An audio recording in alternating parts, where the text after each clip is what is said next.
Waheguru Waheguru Waheguru Waheguru Waheguru Waheguru Hello there, Sat Sri Akal ji. That's called G. How are you? I'm very well. How are you? Doing lovely. I don't know what was happening there. It was a bit of a chalky entrance, Not but to worry. my Yeah, not apologies. to worry. We're here now. We're here now. We're here. Yes, I've just been browsing through your profile on LinkedIn, and I saw your book, Diversity Matters. Yeah. Yeah, that's interesting. That's very interesting.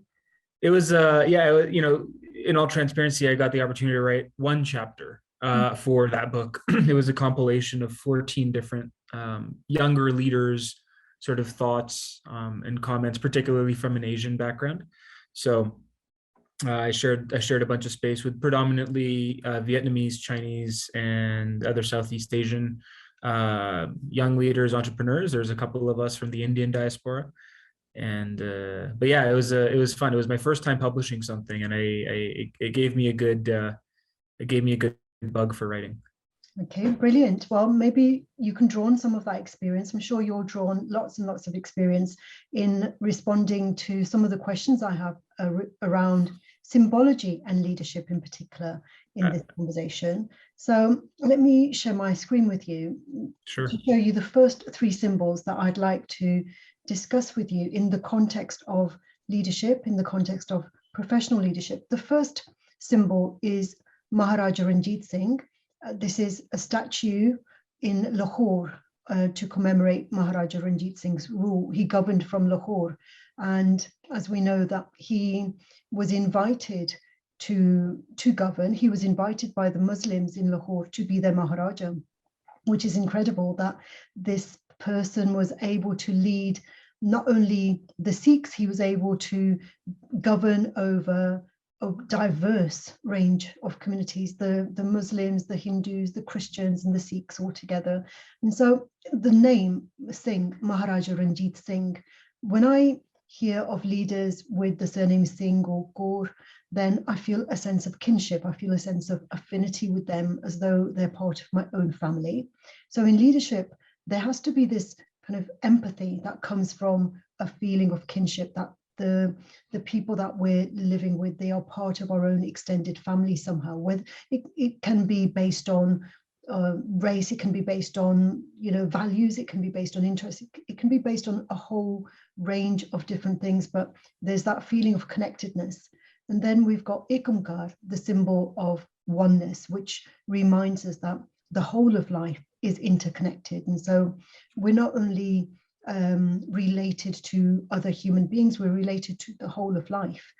And humanitarianism, so symbolic of the humanitarianism, which forms an integral part of Sikhi, is stories such as Sri Har Gobind Singh Ji, the sixth Guru. When he was imprisoned, he was able to negotiate and persuade the Mughal ruler of that time. He was able to persuade them to release 52 Maharajas who'd also been unfairly imprisoned. So there's that symbolism of that when we are in a position of leadership, it's not simply for the small community of people who are similar to us that we advocate and we support. It's much broader than that. So for you, these symbolisms of kinship and oneness and humanitarianism, in your own experience in leadership, how do we balance this kind of the dual kind of like sometimes contrasting concepts of both kinship and then the wider embracing of the diverse range of humanity around us? Yeah, so I'll start with the last one around humanitarianism, because it's a great example for Guru Har Gobind Sahib, who was able to help release 52 non-believers in the eyes of the empire at the time. The other example I like to draw on, though, is Paikanahiya, who during a battle with the Mughals during the time of the 10th Guru, was feeding water to all wounded soldiers, irrespective of their background. So he was feeding water to the wounded soldiers from the Sikhs, and he was feeding water to the wounded soldiers of the enemy, if we will, not really an enemy, but the opposing force.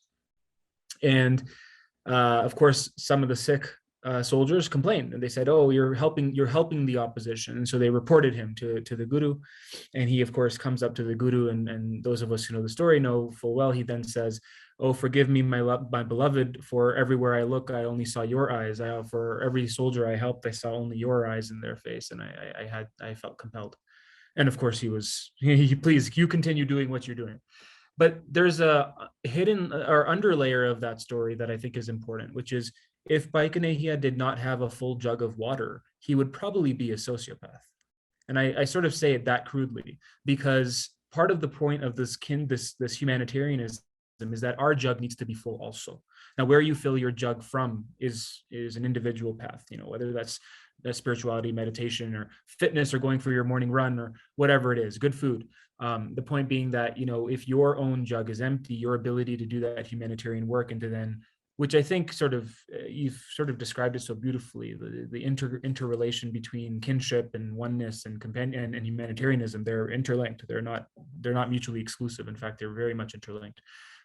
But as a leader, I think it's so romanticized in modern sort of leadership literature, the media, that the leaders are somehow just infinitely rejuvenated, whether that be by a cause or by a mission or by the team around them or whatnot. But I think the key thing is, you have to make sure that as the leader, if you are stepping into that role, that your jug is full. Otherwise, your efforts to help others and bring others along could very well be detrimental, actually.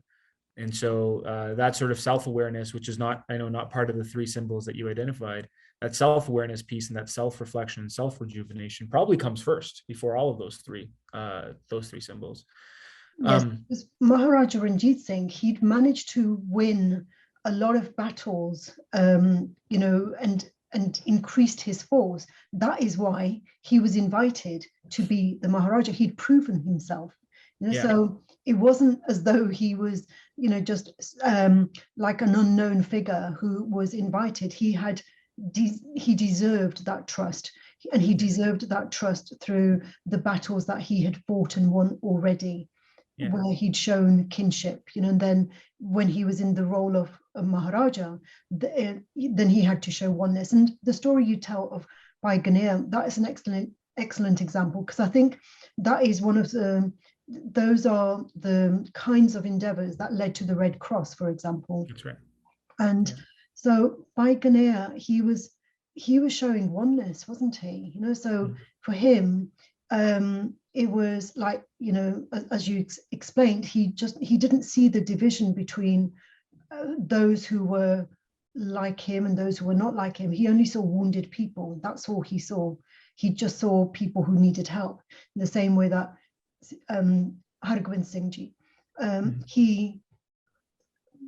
Hargobind Sahib, not Singh, Guru Hargobind Sahib, he didn't see what religion these Maharajas were. He just saw the fact that they were imprisoned unfairly. That was what was important. And so in those contexts, we have to have a very wide embrace, don't we? And in other cases, there might be the need for kinship in terms of belongingness, in terms of feeling a sense of belonging. We may not feel that kinship and that sense of belonging with everyone. Therefore, we seek those who are similar to us, who we feel at home with. And I think in this theme, like, it's important. Look, the reality is, I think, especially in current and maybe in the last 5, 10, 15 years, if you want to go that far, but we've seen people step into leadership who don't exemplify the oneness, the kinship, and the humanitarianism, right? We've seen recorded history, call it World War II, call it before, like, we've got plenty of leaders who inspired many to behave in ways that had nothing to do with kinship or oneness or humanitarianism. So I think probably just important to call out the distinction that simply leaders isn't enough to say leadership is these three things. Unfortunately, there is the other side of the coin. So which is why I appreciate our conversation so much, which is, how do we create the intentional leadership that that does strive around these values. So for me, I mean, when I think about the teams that I've had an opportunity to lead, like, and whether they be formal teams or informal teams, call it, planning the family picnic is a team. So I think at the end of the day, I think one of the key fundamentals for me is we're all the same. Like, I just happen to look a little different on the outside. At the end of the day, we're all sharing sort of a same space, same initiative, same mission. Breaking down the hierarchy of the leader and the follower becomes an act of leadership, right? It is an act of leadership in and of itself. And in fact, breaking down those barriers often inspires followers to follow you even harder. Because it's not a matter of I'm telling you what to do. It's saying, as you so rightly pointed out with Maharaja Ranjit Singh, I'm going to lead the way, but we're going to lead together. But I'm going to lead the way, but we're going to do it together. In that sort of fulfilling, that self-fulfilling circle, if you will. I think the thing we talk for about. me, I know, going back to it, like I often say this to people. Oh, I'm sorry. That might be. I'm sorry. A thought occurred to me because we talk about Maharaja Ranjit Singh and kinship, and when he died, because he had so many wives, there were rivalries. So even within one family, there can be that lack of empathy for the other, and that's one of the reasons that the whole kingdom fell apart, because there were so many rivalries between children from different wives, that like the power struggles that occurred as a result of that rivalry. And so even within kinship, even within strong kinship, there can be it can tear a family apart, it can tear an organization apart, can't it? You're hitting something that's really interesting, like something I don't have a ton of experience with, but certainly, the idea of generational leadership, right? Or multi-intergenerational leadership, which is like this notion that it's one thing to lead for a moment of time. What about the structures that you leave behind, right? How do you maintain that harmony well after you're gone as the leader, whether that be because of your a new role and a new promotion or whatever, or in the cases of empires, his death. I don't have an answer to that question, but I think that's sort of where I think we draw a lot of inspiration from leaders and individuals who've been able to accomplish sort of that multi-generational leadership. And I certainly don't think I don't think I've been able to do that. Certainly not yet. But it's an interesting question you pose. Like, it's one thing to be a fascinating and compelling and accomplished and honorable leader for 5 years and 50 years. What about after you're gone? What are the systems that remain, and how high integrity do those systems remain? And I think, this is where a lot of people struggle with religious institutions, because whether best or poorest intention, and I would like to think best intention, we create all these structures and institutions to help a message live on and on and on. But as you so pointed out, like, they become power struggles, they become power dynamics, and they become sort of abused in a way. And anyways, interesting question. I don't have any answers. Yeah, neither do I. But all I know is that Maharaja Ranjit Singh ruled very well for 38 years. And when he died, the kingdom fell apart, basically. And that sense of oneness was no longer there. The family was so divided. So it's a great example of how a very close family can fall apart. If his own family fell apart, then no wonder, that, like, everything starts from the family, doesn't it? The family, the community, the society. And so if things are not quite right within the family, then, that's going to kind of be expressed in how we show up in an organization. But go ahead. I was just going to lean back into that for a sec around just the notion to fund the more broader kind of leadership notion of diplomacy, right? Like, that irrespective of the fact that all of his children and all of his wives might have had so many differing views after he died, while he was alive, he was still able to bring them all. Like, mutiny happens all the time. So they fundamentally waited till he died before the sort of breakdown happened. So mutiny could have very well happened while he was alive, but it didn't. And that speaks to, I think, that class of diplomacy, or that skill of diplomacy. which is regardless of whether people agree or disagree with you, they still want to go on the ride with you. And they might serve as speed bumps, but for some reason they still want to go on the ride with you. And maybe it's good intention because they still believe in the cause, or maybe it's ill intentioned, which is, well, at least the more power I have while you're alive, but once you're gone, I'll be next in line, right? But the point being is that diplomacy still mattered, and it still matters today. It still matters today. Yeah. Okay, brilliant. So I was just going to share with you the next three symbols related to social order and transformation. So the first symbol, the symbolism behind seva and langar, where egalitarianism is key, the key concept. Guru Nanak Dev Ji, in creating the langar with Sacha Sadda, he advocated for people to sit together and eat together regardless of their caste, regardless of their wealth, regardless of like their station in life, basically. And so it's symbolic of egalitarianism.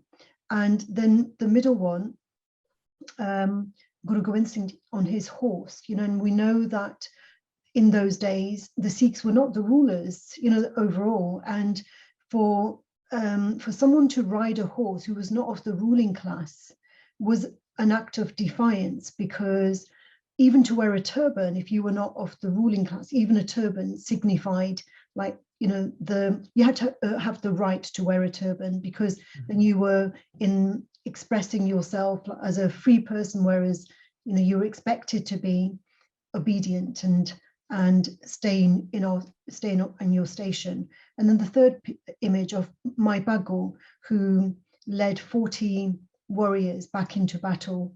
And in terms of gender roles, it wasn't normal for a woman to be leading warriors into battle, and she broke through those norms. So on one hand, we've got very kind of deep symbolism of egalitarianism, and then we've got symbolism of rising above our stations and overcoming oppressive societies, based on gender, based on caste, based on our power and our material wealth. So in leadership, in a way, we have to remain down to earth, and at the same time we have to be ambitious enough to overcome struggle, achieve, kind of be triumphant, and to cut through the oppression that we may encounter. So for you, in terms of leadership, how do we navigate these concepts of at the same time being humble and at the same time being ambitious? Yeah, they're not two sides of the same continuum, right? There's two separate continuums. I mean, how you choose to live your life and interact with people around you is different from your ability to I'll use the word disrupt. I feel like the modern entrepreneur, modern tech lingo of sort of a microcosm of the examples you've shared with Mike Bago and with Guru Gobind Singh Ji, we're disruption. We're going to disrupt the way systems are currently built. We're going to build our own systems because our systems, we believe them to be better, more fair, more equal, more beneficial. That's sort of how we think about disruption and innovation in certainly tech circles and things like that. But I mean, those two things are entirely separate, right? They're this, I think, in a lot of ways goes back to my first point from the first set of three questions, the first three symbols, which is, and I'd love to hear your thoughts on this, but I think this is where self-reflection and self-understanding is ultimately fundamental to any leader's journey. Because an awareness of your own strengths, weaknesses, faults, and merits gives you a pretty good picture of when it gives you a pretty good picture of when you should even feel that the right to not be humble, if that makes sense. I mean, I feel like for the most of us, if you've spent any time introspecting on yourself, you'll know you're not the greatest thing that ever hit the planet, right? And so this notion of disrupting is still very much within your realm of possibility, but humility is still very much, it's a separate trait altogether. Like they're the two, in my opinion, shouldn't even be sort of related or compared. It's interesting. Like I've had the fortune of sharing a lot of time with like younger Sikh men and women, as they go through school and getting into their careers, and there's a lot of insecurity, right? We're we're hairier than a lot of people, and we're certainly a different colored skin, and we wear this thing on our heads for many men and for some women. And like it's a bit of it's a different experience. It's a very different experience, and that's hard to go through as a kid. And yes, it builds character and there's all those things, but it also yields a lot of insecurities, I've found, at least certainly for myself and other folks that I've talked to. And one of the messages I feel like I've shared a lot with those younger folks is, don't forget, like at the end of the day, strictly from like a spiritual metaphor, is like your dad is the king of kings. Like your father is Guru Nanak. Like you are a child of the divine. Like at the end of the day, you have every right to talk to that CEO of that Fortune 500 company as any other person does. Like there's nothing that makes you not special enough to walk into any room and say, this is my room, I belong here. And that's confidence. That's not the opposite of, that's not juxtaposed to humility. That's not, so going back to it, like the ambition and the confidence to be able to enter any domain, room, system, society and say, you know what, I think I can make a difference, is not the same as saying, I am the best thing that ever happened to this system and you all are worse than me, so you should follow me. So I don't know, that's I'd love to hear your thoughts. I mean, I think they're two separate conversations altogether, personally. And I see them as being the same, because when we rise above our station, we take others with us. It's like the symbol of like the symbol which I showed you earlier of Hargobind Singh, Guru Hargobind. He allowed other people to hold on to his tailcoat. 52 Maharajas held on to his tailcoat to become free from prison. I see, like rising above our station, I see it that way. I see it that we aim to to have the confidence, as you say, to increase our confidence, but at the same time know that others can hold on to our tailcoats and they can excel along with us. So there is still that egalitarianism. It's like, it's not because we are better than anyone else. It's simply because we're leading, and we're leading, others who could take over, knowing that we are just kind of like leaders at this point in time, and the others who are holding on to our tailcoats now, we might be holding on to their tailcoats in the future. So there is that sense of egalitarianism, that it's kind of like a cycle rather than a linear progression. Yeah, a couple things come to mind, right? It's like that notion of being the dumbest person in the room, right? Like, you want to surround yourself with people that are smarter, better, faster, stronger than you, right? And I think that's where some of the best leaders have always sort of thrived, is when they actually recognize they're not the smartest, strongest, fastest. They surround themselves with people who are in fact all of those things, because not everybody wants to be a leader, which sort of leads me to the second thing, which is you can't be a leader without followers. It just literally cannot work. There's no such thing. You're just a sole actor if you don't have a, so in essence, I get what you're saying, like that, people will come along on the journey, but actually by default, a leader isn't a leader unless there are people following. And so there's a great YouTube video that I remember watching in the context of leadership, which was, there was one guy at a music festival who was just dancing crazy. He decided it was time to dance, and everybody else was just sitting there on the side of a hill, just sitting there boring, listen to music. You could never tell it was a music festival. And this guy decided he's going to start dancing. Nobody joined him. Minute goes by, 2 minutes go by. I saw the video. Yeah, it went. And then one person finally joins, and only when a second person joined, did everybody else join. So the importance of having your first few followers and like that, but really followers, this idea of leadership doesn't exist unless something you're doing is so compelling that followers want to be a part of that journey. Otherwise, it's not leadership. There's no leadership to talk about. Well, there is another kind of leadership, and that's not to do with having followers. It's to do with serving people. So in my view, someone is a leader when they are serving, and the more people that we can serve, the greater we are as leaders. So it depends, like, how many people can you serve? If you can serve 100 today, that's great. If you can serve 1,000 tomorrow, that's even better. And if you can serve 10,000, that's even better. So it's about serving. And when we stop serving, we stop adding value to other people's lives, then there is no leadership then, because we're not doing anything that is adding any value. So then, so that's just another way of looking at it. So it's not necessarily that we've got followers, we've got people that we are serving. In my role as a teacher, for example, I have students, and if I'm not teaching anything, I won't have any students. So for me, my students are not my followers, but they're people that I serve. And if I've got nothing more to teach, then I cannot serve. And so it's not exactly the same as having followers. It's to do with having an environment in which we are able to add value to other people's lives. Yeah. Yeah, I think I get what you're saying. I mean, I think in organizations and in teams, sort of in that context, right? It's one way, and then I think what you described is influence at the end of the day. In fact, there's a couple things, right? Like, I go back to the first statement of the self-reflection piece. Like, if you're not leading yourself, if you're not influencing a better outcome for your own self, and I don't mean financially or whatever, but I mean just that curation of your own spirit, your own motivations.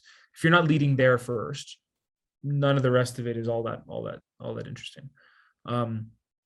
After you cross that chasm, then it's a matter of, like, if it's in organizations and teams, then it really is a matter of, like, if you're supposed to if you've got a charge, if you've been put in responsibility of a team, you need that team to follow you. It's in fact, your job might depend on it.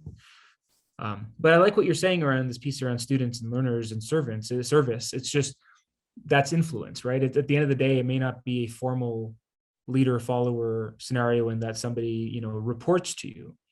But to me, the premise still applies, which is, like, at the end of the day, like, your service has to resonate with, first of all, with yourself. And then secondly, all the outcomes of that are going to yield influence. Like, it's about the example you used about the teachers and the students. Like, the students are being influenced by the teacher. Certainly they're not, and in many ways that is a bit of a leader-follower relationship. You're marking their papers, you're grading their scores. Well, you accept that the students influence me as well. Mm-hmm. So it's not only a one-way relationship, and it again goes back to that thing of egalitarianism, because I've been teaching for a long time. Some of my students, they are now in jobs that are much more powerful than my job. They've taken, and it's like, oh, miss, you're still a teacher. And they're working for big organizations, and so again, that concept of, like, just because you are in that position now doesn't mean to say that you will be, in 2 months' time, and we learn from each other, and there's this kind of constant, it's not like a linear thing, it's like a constant flow of, like, teaching and learning. We're teaching and learning all the time, and we're learning from our students as well as the other way around. Yeah, I agree with that. I mean, going back to being the dumbest person in the room, like, if you can figure that out as a mindset, not as a matter of fact, even, right? Like, it's not that you have to be the one with the lowest IQ in the room or the least amount of experience in the room. Even just the sheer mindset that, no, every single person I interact with can offer me something that will, aid my own growth. That's a mindset of being the dumbest person in the room at all times. Mm-hmm. Okay. Yeah, that's. Let me go on to the next 3 symbols. So here we have got the symbolism of Gurmukhi, the script that was created for us by Guru Nanak and Guru Angad Dev Ji. They created a new script rather based on Lunda. So the Lunda script already existed, but it wasn't like this. They formalized the Gurmukhi script so that the Gurbani could be transcribed in this new innovative script.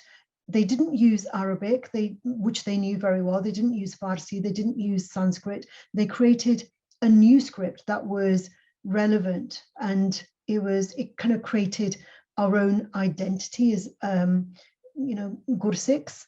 And so that's an example of innovation. And then we've got the Nishan side, which we raise wherever we have a Gurdwara, which symbolizes our heritage, all the battles that were fought and the achievements accomplished, and our claim to have the right to express our own values and our way of life through the Gurdwaras, and the Khanda, which represents the swords of Miri and Piri, and it kind of promotes activism in the sense of righteous living and fighting for justice all the time.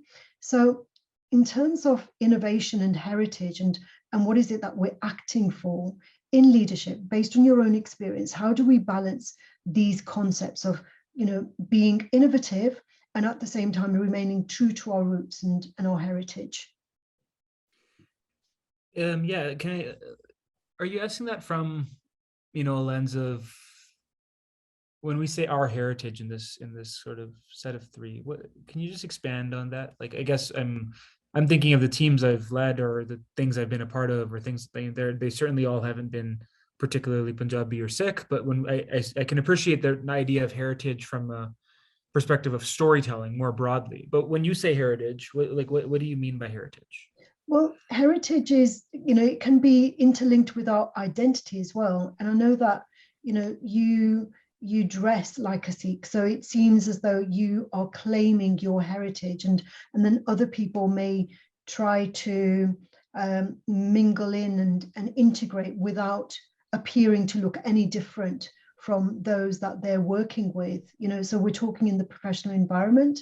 And so when I talk about heritage, it's like being true to who we are and being rooted and grounded in who we are, as opposed to conforming and almost like integrating to the extent that we don't know very much about our heritage at all. We don't know about our ancestors. We only know the contemporary stories, you know, in which we live currently, but we don't know our history. So you know, what I'm saying is, like, the historical kind of ancestry, it gives us confidence, it gives us self-esteem. Otherwise we may be like that leaf without a branch to hang on to. Yeah. So on the individual level of that, I'll start with heritage then, just because we've been talking about it here.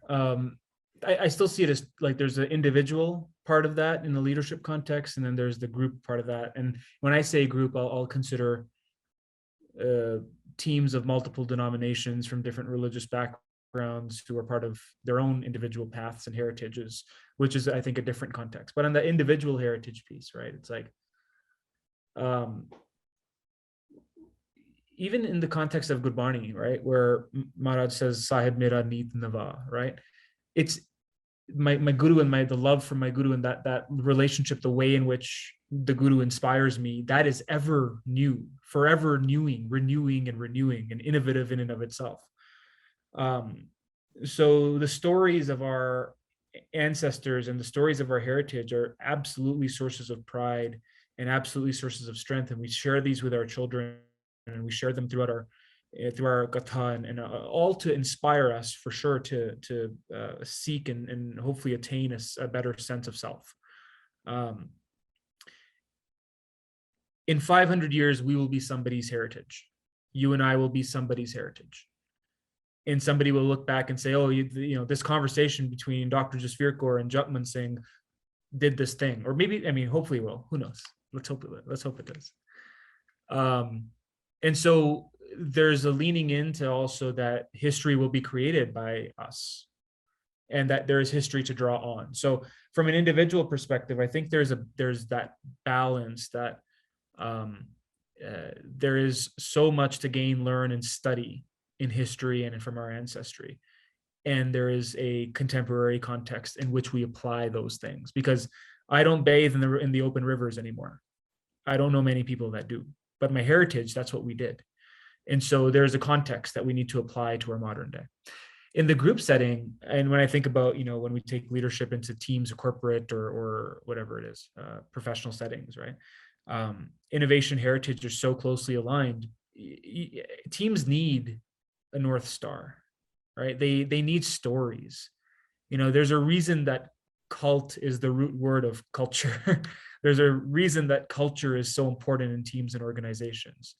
These all aren't coincidences. Cults operate and thrive with compelling, deeply compelling stories and symbols and motives and leaders and, destinations, perceived destinations of greatness. So organizational team culture is the same way. You need profound stories. If you've got this idea of innovation, fundamentally, in order to succeed in innovation, it's not just about bringing, people who think differently together. It's being able to foster, frankly, cult-like behavior, which Well, includes. Go ahead. well, when Guru Nanak Dev Ji and Guru Angad, they created Gurmukhi. They could easily have used Farsi or Sanskrit or Totally. Arabic, but they created something new. They created something which didn't already exist to serve the needs of the masses. So leadership needs to be like that. So again, it goes back to the serving. They created something new in order to serve society, in order to create more equality, in order to empower people who didn't have the money, the wealth to go to school, to enable them to be able to read and write without going to school, for example. And when we talk about our heritage, even Gurmukhi is part of our heritage, isn't it? So the innovations become part of our heritage, don't they? It does. The only reason I've been hesitating on, because I agree with you. Personally, I don't share this very much, but I personally have a little thought and voice in my head that I would love to impact 10 million lives during my life, right? I'd love to have done enough systemically, impactfully beneficial things, initiatives, whatever, that have positively impacted the lives of 10 million people. I guess the only place where I hesitate is saying that that's how it has to be, right? It is just as profound to change one person's life, in my opinion. If that one, as you said with the students, right? If I only ever inspired one person, but that one person went on and inspired 1 million and 10 million and 100 million people, I've done okay. And so that's where I hesitate on necessarily saying leadership needs to be about serving the masses. The gurus absolutely did that, and they were living in their hukum, right? They were living in the destiny of their leadership. We all have that potential. I fundamentally believe that. I still, though, just like I hesitate saying that rule needs to apply to everybody, because I think we're all, in that respect, we're all so different. We're all going to be inspired in different ways, and some people are very, very good at fostering deep relationships with just a handful of people, and they deeply inspire and influence those people. And other people are incredible at compelling movements and building, structures and systems that are dynamic and impactful. I like to think I can be part of that latter group, but there's so much value in people who aren't like me. Yeah. So that's the reason I don't necessarily jump 2 feet in saying that leadership needs to be about the masses, because I don't know that it does. I don't know that it needs to be that way, but that's just my thought. Yes, I didn't actually mean that. All I know is that in hindsight, we know that we have no idea. We're just guessing why Guru Nanak Dev Ji and Guru Angad Dev Ji, why they created it. We're just guessing because we don't know. But all we know is that the fact that they created that innovation, it had such a major impact. And but in our own lives, we, like being a teacher, I try to be innovative in meeting the needs of my students, and creating something which isn't already there to enable them to perform better. And I'm sure you do with your work as well. And so we're innovative in our own circles, but there has to be some sort of action. And that action, if we look at Miri Piri, there has to be that balance of it comes from the spiritual and the material. So the outcomes, like with my students, the outcomes that they're looking for, to successfully complete their master's courses, the MBAs, and get a good job, earn lots of money.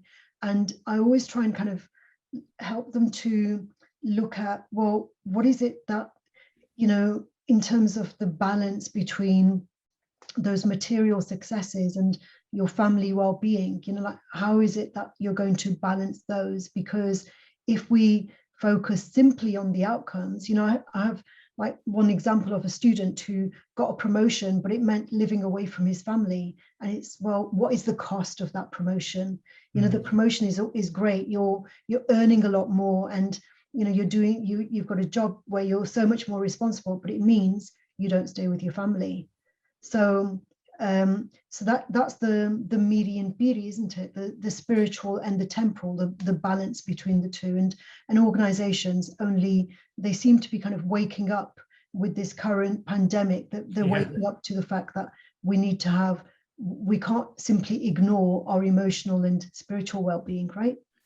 Yeah, it's, I look forward to the day where, we've started talking so much more about mental health, and now we're getting to the places like, why are we talking about it as though it's separate from health? Like health and mental health, there's like, it's great that we've got a focus and we're starting to call things mental health, but fundamentally, if mental health is good, your body health is not going to be good. Is going to be good. And if your mental health is poor, the interplay there is so interlinked. So yeah, and the piece I was going to comment on, around, you're talking about empathy, right? You've mentioned the word a couple of times, but then this latest example is so much, when you're talking about the students and how you tailor and taper your delivery of your coursework and your curriculum to meet the needs of people, and ultimately enable and empower them to go on their own learning journeys that empowers them, right? That makes them feel like they can accomplish something, and give them that sense of pride and the thing is to see that with innovation, with design thinking, the first principle with design thinking is empathy.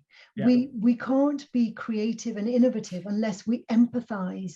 And so that, empathy, we can call it compassion, or we can call it love. There has to be this love and this passion for what we're doing for us to be creative in it, right?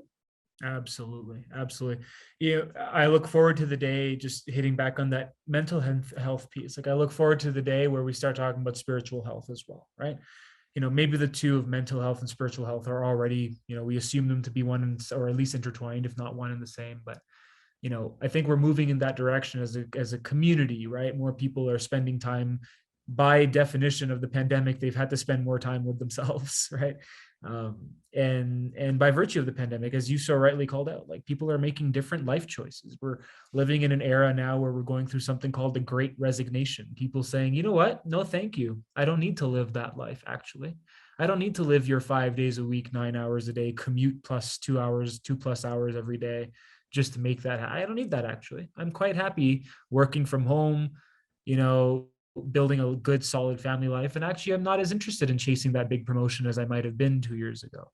What are companies to do? Companies better figure out how to make it work for those people. Otherwise, they're going to be short those people. Now, is this a blip in time phenomenon? Is it a new generational way of thinking? We'll find out. But certainly in this moment in time, it's really been fascinating to watch organizations. And this will be a business derailment if I go down this path, but that's the difference between good organizations and bad organizations.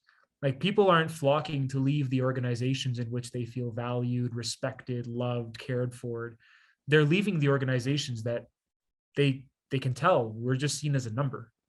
And so this goes back to the whole premise, all the symbology you've brought forward, right?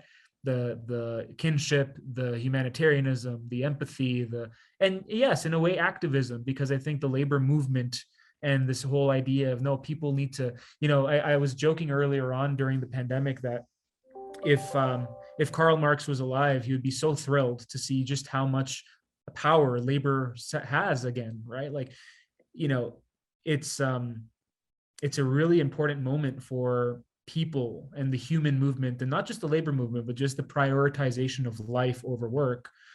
I hope we take it and run. Yeah, because Karl Marx, he warned against alienation. That was one of the things that he warned against, wasn't it? That dehumanizing people. That was his kind of like the core premise. It's like he was trying to advocate for a society where people were not dehumanized, they weren't alienated. And I suppose empathy is the antidote to that. The more we can demonstrate empathy, love, the less we are likely to dehumanize the other. We embrace them rather than say they are dispensable. We don't need them anymore. They're no longer productive. Yeah, and you bring up the word love, and I started thinking about all the interactions I've had where people feel so much more human when you just use that word, right? And like genuinely, right? Like somebody delivers a piece of work that you think is excellent. Oh, it's not just great work, Marcia. I love the work you did here. This is fascinating. This is something as simple as that to sort of, again, humanize and put value. And these people are putting their time and effort into work that you've asked them, or maybe they've been inspired to do.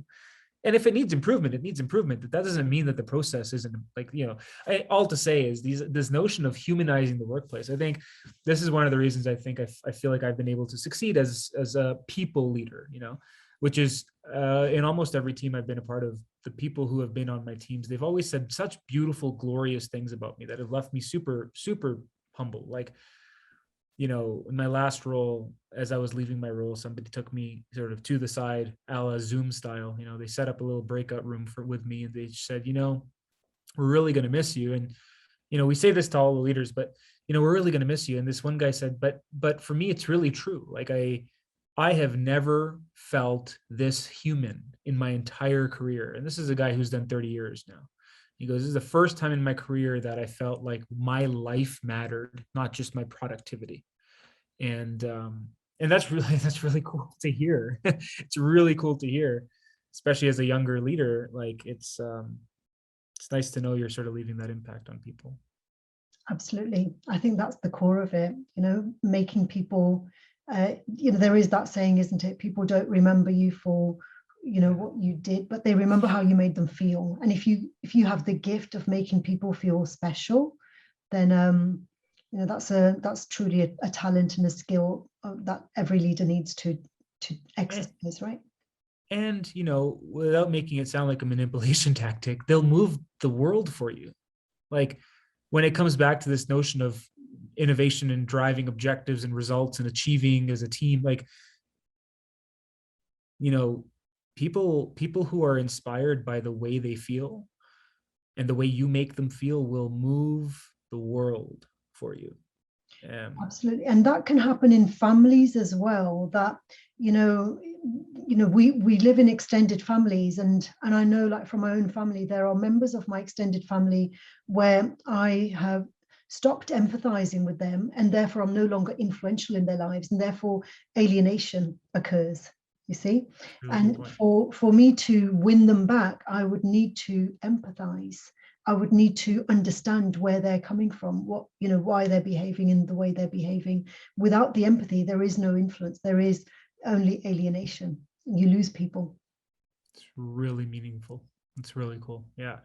It's all relational, right? And this is where it comes down to, like, as proud as we are about the things we might build and achieve, like it's so much of the happiness and joy that we're going to experience in our lives comes from a self-fulfillment and a relational fulfillment. And leadership is all about relationships, isn't it? Yeah, absolutely. Absolutely. It's not only about knowledge, it's not only about, your expertise, it's about being able to relate. I could carry on this conversation with you forever, but I'm going to have to go now, but maybe for our next discussion we'll continue. But thank you very much. That was an amazing conversation. Thank you so much for curating it and hosting it. It is so good to talk to you. Thank you. I will